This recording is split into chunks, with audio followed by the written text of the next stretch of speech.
Suite à la première partie sur la sulfureuse personnalité de l'opportuniste Ngodin Tuk, consécrateur entre guillemets de divers sectaires schismatiques, poursuivons ici avec les graves compromissions de ses principaux consacrés entre guillemets sur lesquels s'appuient les Gherardo-Tucistes.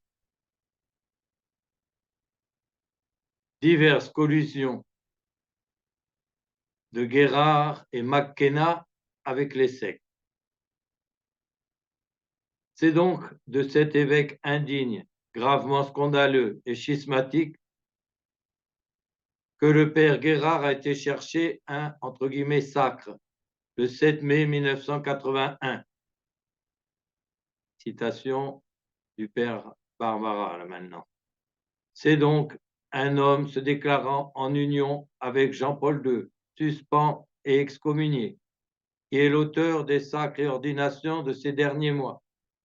L'abbé Carmona, le père Gérard Deslauriers et l'abbé Zamora, en obtenant de lui le sacre épiscopal, encouraient ipso facto la suspense totale et l'excommunication, canon 2318 et décret du 9 avril 1951. Faute de repentir, Carmona, Gérard Deslauriers et Zamora sont schismatiques. Fort dans la foi, nouvelle série, numéro 9, 1982, page 47 suivante. Premièrement, collusion directe du père Guérard avec des sectes. Par ailleurs, assez prudent et rusé, le père Guérard ne s'est guère davantage compromis directement et ouvertement avec des sectes, mais l'on retrouve néanmoins quelques traces de ces collusions et intelligences discrètes ou indirectes avec celles-ci. Ainsi, le cas de Philippe Miguet, envoyé en un temps à Donzy, donc chez des religieuses, et comme c'était le père Guérard qui leur disait, elles ont fait confiance avant de se rendre compte. Ces liens, le père Guérard, avec son confrère, le père Quénard, donc dominicain, ami et chaud défenseur tant de Guérard que des sectes. Il y a des renvois à le numéro où j'ai traité de toutes ces collusions en 1992 aussi. Numéro 31-32. Son avis favorable au message du Fréchou, soi-disant un des sectaires, il avait des apparitions de la Sainte Vierge une fois par mois. Fréquentation, alors là, c'est citation à nouveau du père Barbara. Fréquentation scandaleuse du père Guérard avec l'église latine de Toulouse et avec la secte de Palmar de Troya. Qu'est-ce qui permettait au père Guérard, avant son propre sac, d'affirmer, sermon du 1er mars 1981 à Étiole, que le trop célèbre Clemente, pape entre guillemets de Palmar, a l'apostolicité. Voilà ce que disait Guérard dans son sermon juste avant son sac. Soi-disant, le chef de la secte de Palmar aurait l'apostolicité. Comment osait-il recommander d'assister? Donc, c'est toujours la citation de Père Barbara. Comment osait-il recommander d'assister à la messe de M. Arbinet? D'où vient ce protégé du Père Guérard, le Père Philippe, ou plus exactement Philippe Miguet, qui, à 24 ans, résidait chez les sœurs de Donzy, a été ordonné par Laborie, réordonné, c'est plus sûr, par Godin-Tuc, et prétend être couvert par Monseigneur Guerra Campos, faux traditionnaliste bien connu des Espagnols. On nage de plus en plus en eau trouble dans les grandes alliances pseudo-mystiques, au milieu des agissements secrets de toute une clique internationale. De nombreux indices font penser que l'on pourrait découvrir sous des actes schismatiques isolés le travail de sape d'une secte ou déjà formée ou en formation. Fin de la citation du père Barbara, donc Fort dans la foi nouvelle, série numéro 9 de 1982, page 51 suivante.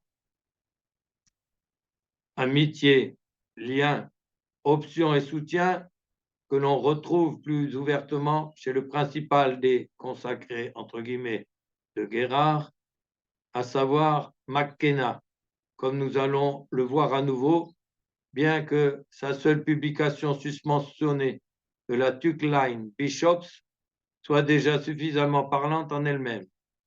Mais il nous faut auparavant considérer la filière issue du père Guérard.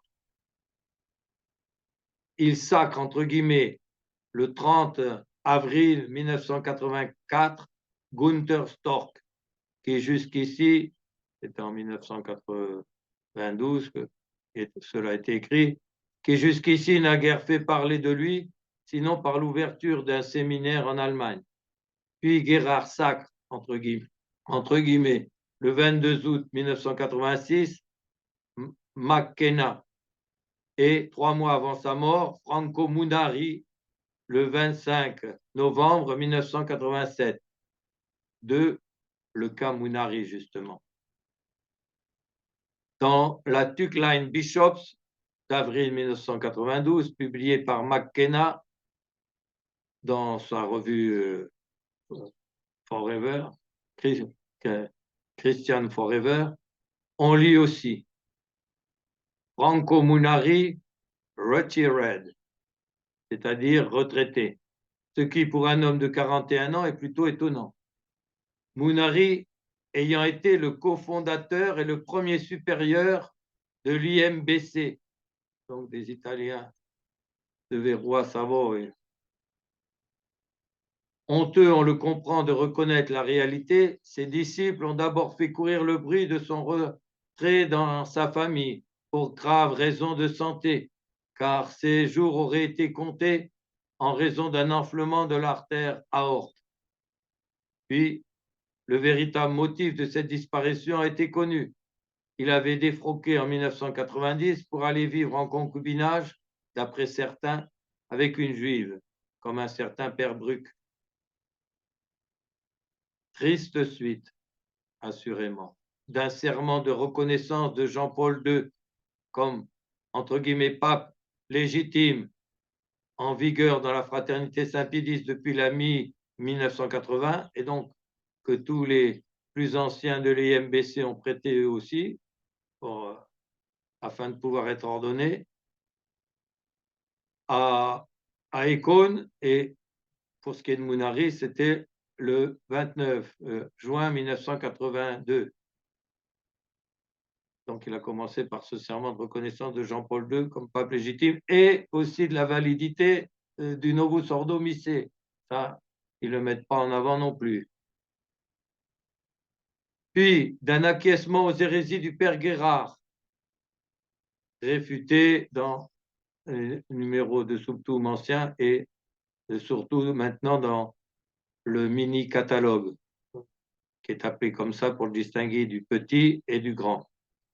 Le petit concernant les erreurs de la fraternité et le grand, toutes les, on peut dire, une comparaison de toutes les fausses solutions de notre époque, y compris et surtout celles des pseudo-conciliaires. Donc, d'un acquiescement aux hérésies du père Guérard, car le père Guérard, à la fois pour faire les ordinations, entre guillemets, mais aussi pour le sacre, exigeait qu'on reconnaisse d'abord sa thèse, sa foutaise, pour pouvoir être sacré illégitimement et sacrilègement, ce qui l'a enfoncé dans le schisme et la trahison de la vérité. On retrouve après la mort de Guérard et la double infidélité de Munari chez les disciples de ce dernier, notamment Ricossa et les autres, pour des ordinations, entre guillemets, et confirmation des alliés des sectes. Ainsi, McKenna, qui le 12 janvier 1991, on verra mieux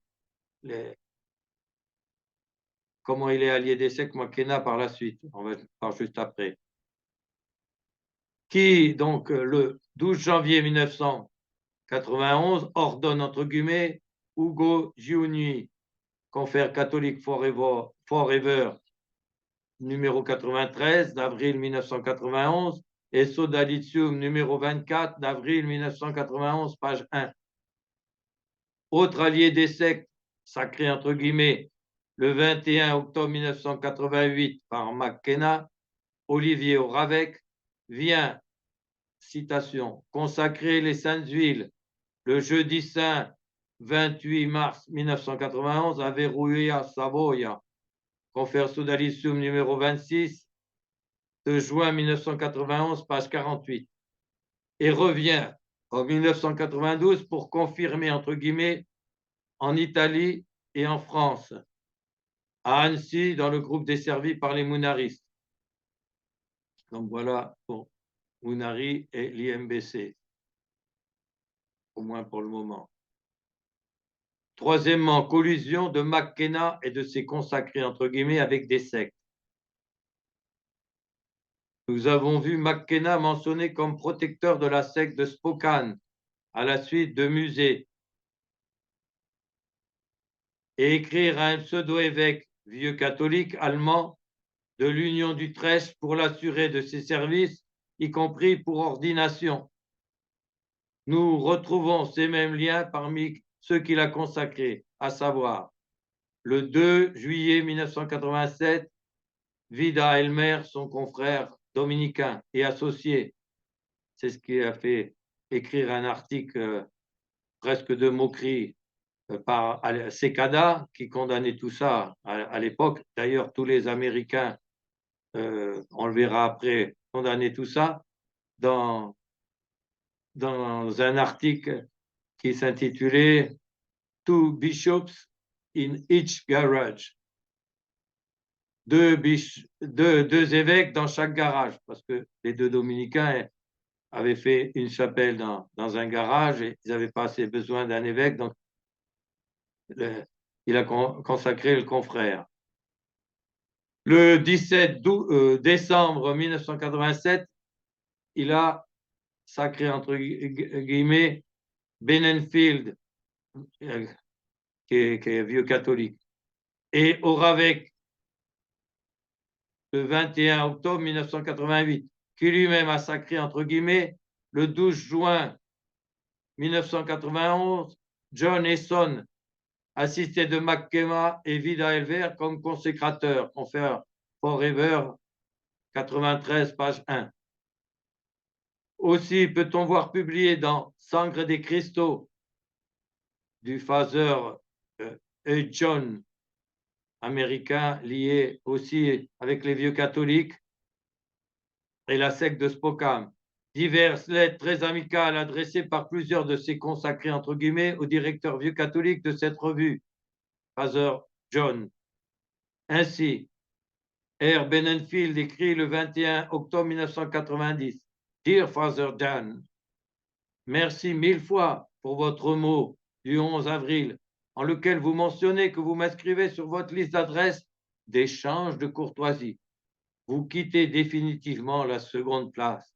Pour ma part, j'estime que vous m'envoyez ce que je classe le meilleur newsletter imprimé aujourd'hui.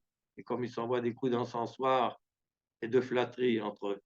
J'ai reçu certains de vos numéros antérieurs. Ils sont comme le bon vin et mûrissent avec l'âge. Je relis à présent avec une attention grandissante ce que j'ai lu depuis 1989. Sangre des cristaux, numéro 69-70, du 9 décembre 1991, page 23. On lit aussi du même, donc à nouveau Father John. Le 8 août 1991, je me trouvais en France pour aider à la réalisation du programme d'unification mis en œuvre auprès des évêques de la lignée Tuc à Toulouse, donc chez le sectateur de Laborie. Voilà. Après, on va nous dire, oh, voilà ce que c'est la lignée Tuc. Je ne puis pas dire que ce fut un plein succès, mais il est intéressant de noter que les évêques de la lignée Tuc sont de pure race dans l'Église d'aujourd'hui. L'évêque de Palmar, c'est toujours la citation de Jones, en Espagne, a eu un départ fulgurant, mais il a été désavoué quand il est rentré la tête, la première, dans un mur en voiture.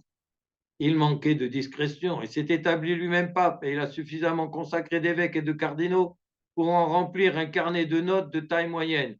Sangre de Cristo, numéro 71, page 9. De même, Oravec écrit le 26 janvier 1992, Dear Father Jones, je suis à présent occupé en divers pays étrangers en Europe. J'ai visité un prêtre à Budapest en Hongrie. Maintenant, je vais me rendre en Suède, Italie, France et Allemagne pour visiter tous les évêques traditionnels. Entendez par là, Tussis, pour confirmer quelques catholiques en Italie et en France. L'un des points le plus importants de ma mission sera d'œuvrer pour la vraie tolérance et charité entre les vrais catholiques, et spécialement entre les évêques traditionnels. Parler de traditionnels. Nous ne devons pas trop insister sur nos opinions, papa matérialitaires ou chez des vacantes. Elles sont seulement des opinions privées et non dogmatiques ou des thèses théologiques. Nous avons insisté sur le fait que nous sommes tous catholiques ou évêques et prêtres catholiques. Se condamner les uns les autres n'est pas un esprit catholique et charitable. Fin de la citation donc d'Oravec par Father Jones dans Sangre de Cristo 71 de mars 1992, page 15. Après la filière McKenna, voyons celle de Carmona, lequel donnait l'impression à plus d'un de se garder de toute compromission. 3. Diverses collisions de Carmona et de ses consacrés entre guillemets avec des sectes. Commençons par citer la filière Carmona. Tuc, sacre entre guillemets Carmona, le 17 octobre 1981. Puis Carmona, sacre entre guillemets, le 1er avril 1982, Georges Musée. Il y a toute une vidéo sur ce musée et son parcours et son appui de la secte de Spokane, etc.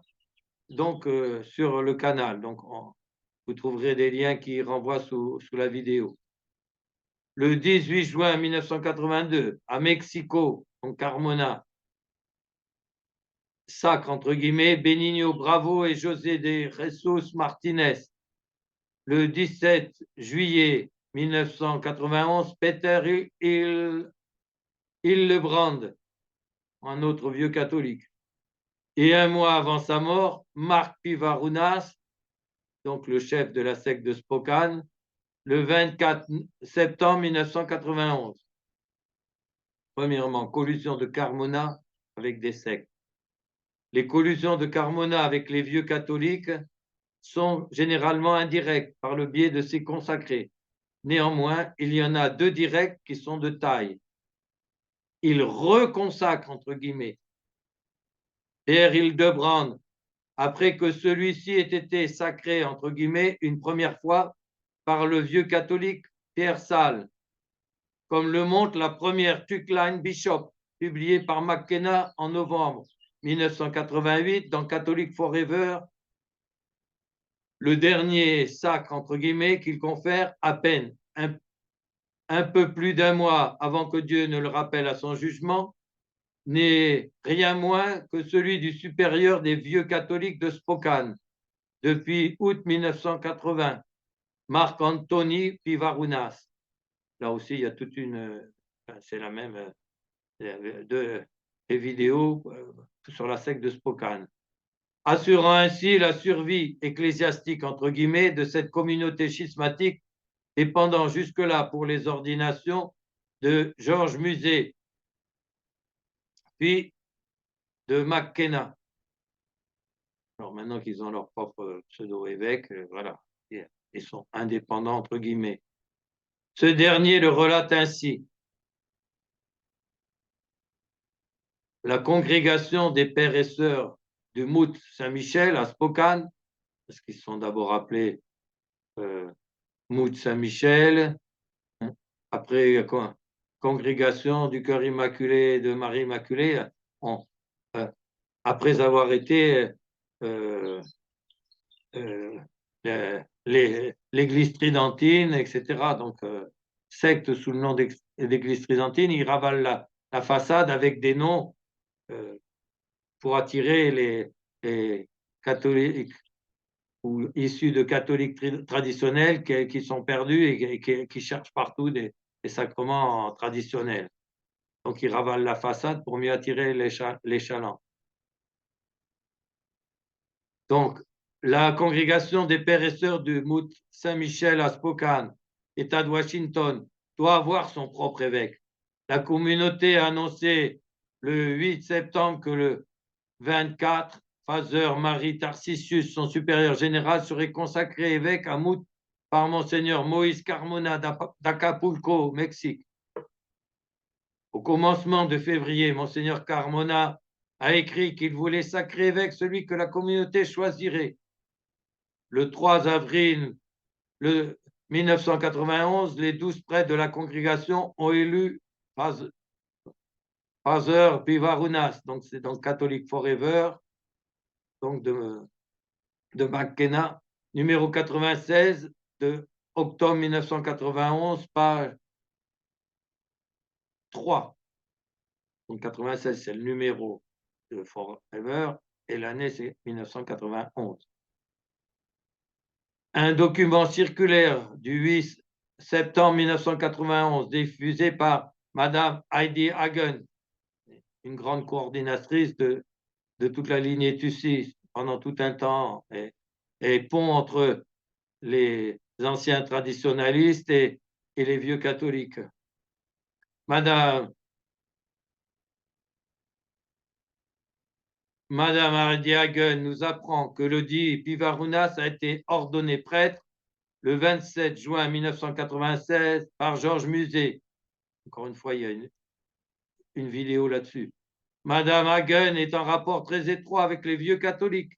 Elle indique que l'un d'entre eux, Michel Mann, ayant été aux États-Unis recevoir un sac, entre guillemets, des mains du même musée, le 8 décembre 1987, y avait remarqué le dit Pivarunas et avait fait part de son excellente impression à Madame Hagen une fois rentré en Europe. Le vieux catholique Michel Main a été le 6e signataire d'une déclaration entre guillemets épiscopale signée dans l'ordre par McKenna, Vida Elmer, Oravec, Benenfield, Esson et Maine, confère catholique Forever numéro 79 de juillet 1989, page 3. Cette déclaration de, entre guillemets, l'Alliance catholique, confère numéro Forever numéro 101, page 4, a été aussi publiée par le guérardien Bonnet de Villers dans sa revue Sous la bannière. Depuis, Martinez l'a également signé, confère Forever numéro 93 d'avril 1991. Bref, on voit de vrais liens de famille, entre guillemets, entre les Guérardo-Tussis et les vieux catholiques. 2. Collusion des maillons de la filière Carmona avec des sectes. Il y a plus que collusion des maillons de la filière Carmona avec des sectes, puisque 4 d'entre eux sont membres de sectes vieilles catholiques. 2 des consacrés par Carmona, Hildebrand et Pivarunas, et 2 des consacrés, entre guillemets, par Musée, Main et Miguet, et qu'un 5e, Louis Vézelis, a fondé sa propre secte. Quant à 3 des 4 autres, le Mexicain Bravo et les 2 Allemands sacrés, entre guillemets, le 24 mai 1985 par Georges Musset, Konrad Altenbach et Ralph Seeberd, ont d'ores et déjà été appelés au jugement de Dieu. Enfin, Martinez a, entre guillemets, ordonné le 3 en mars 1992 2 Argentins, Sixto et Reyes, appartenant au groupe Morello, sacré, entre guillemets, en 2006 par Neville, lui-même sacré par McKenna. Ce dernier, Morello, ancien prêtre de la fraternité Saint-Pédis, l'a quitté en 1989 et emploie un certain Maté, ordonné, entre guillemets, chez les conciliaires, dans le nouveau rite qui avait été accepté ainsi par Monseigneur Lefebvre dans la fraternité Saint-Pédis, en estimant valide son ordination, entre guillemets, donc dans le nouveau rite, et par un pseudo-évêque. Des dissidents de Morelos se sont groupés à Cordoba. Parmi eux, l'abbé mexicain Medina, ordonné par Monseigneur Lefebvre, est rentré depuis en son pays. Quant aux autres, Espina, les deux frères Schettino, ordonnés entre guillemets par Carmona, et leurs confrères, ils ont tout dernièrement été invités par Martinez à venir les rejoindre au Mexique, à Guadalajara. Depuis la mort de Carmona et Bravo en 1991, Martinez demeure pour l'instant le seul, entre guillemets, consacrétuciste d'Amérique du Sud. Confère catholique Forever, numéro 101, août 1992, page 4. Bon, il y en a bien plus maintenant, parce que c'est un petit peu comme les lapins, ça se reproduit très vite dans ces milieux schismatiques. Faites sonner un petit peu les sous, et puis hop, ça se fait tout de suite. À noter, comme Carmona, Dolan et Guépin, Morello a eu une mort subite et imprévue. Ces trois derniers par une subite crise cardiaque. Quant à Carmona, en étant happé par un camion qui, notamment, lui a coupé des doigts de la main droite, dont celui auquel il portait l'indu anneau épiscopal reçu d'un schismatique, anneau épiscopal entre guillemets, qui n'a pas été retrouvé. De Dieu, on ne se moque pas impunément, et même si les châtiments sont souvent retardés, en vue de donner le temps de se convertir. 3. Exemple de promotion épiscopale, entre guillemets, éclair. Notons donc encore le témoignage rapporté dans la revue The Roman Catholic de janvier 1983, à la page 1 et aux pages 9 et suivantes, sur le peu de sérieux de la promotion épiscopale, entre guillemets, de Musset par Carmona, etc., etc. Donc, je ne reprends pas ce qui a été dit, notamment dans la vidéo AL08. C'est juste des évocations rapides pour préparer la troisième partie. Sur le cas de Musée et la secte de Spokane, voyez les deux vidéos dont vous trouverez les liens sous cette vidéo.